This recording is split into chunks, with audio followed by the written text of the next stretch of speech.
si è aperta comunque una fase nuova in Italia e si è aperta una frattura non ricomponibile nella vicenda del berlusconismo.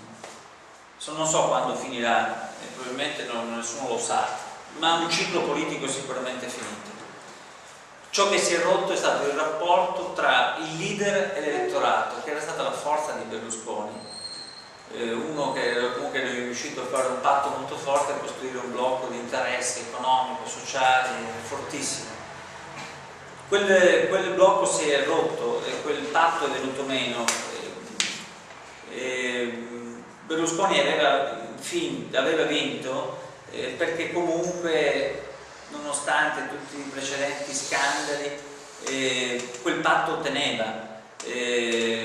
Ma ora a me pare che si possa dire che la crisi che si abbatte dimostra il fallimento di un'intera stagione, dal mandato ricevuto per ridurre le tasse al fatto di modernizzare il paese e di avere più libertà economica, alla ulteriore ondata di notizie sui suoi comportamenti privati, manifesta queste due cose insieme,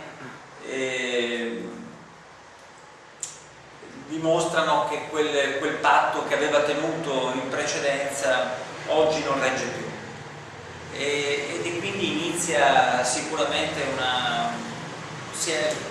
finisce quel ciclo. E speculare al fallimento di Berlusconi c'è anche il fallimento di Bossi, a mio modo di vedere.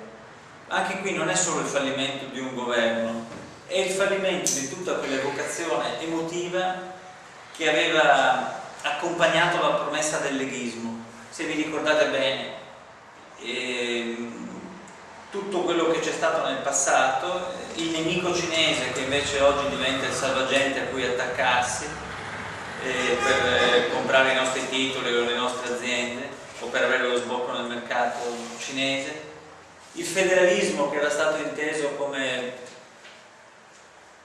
padroni a casa nostra, prima la Padania, la secessione, e che oggi diventa l'incubo del taglio delle risorse e l'invasione dello Stato di Roma sul potere locale. Lo stesso fallimento delle politiche sull'immigrazione, che è infranta dalle immagini di Lampedusa o sulla stessa sicurezza delle nostre città. Ecco, queste cose, oltre che il fallimento del governo, ci dicono, a mio modo di vedere, che anche quell'evocazione emotiva sta lasciando il passo.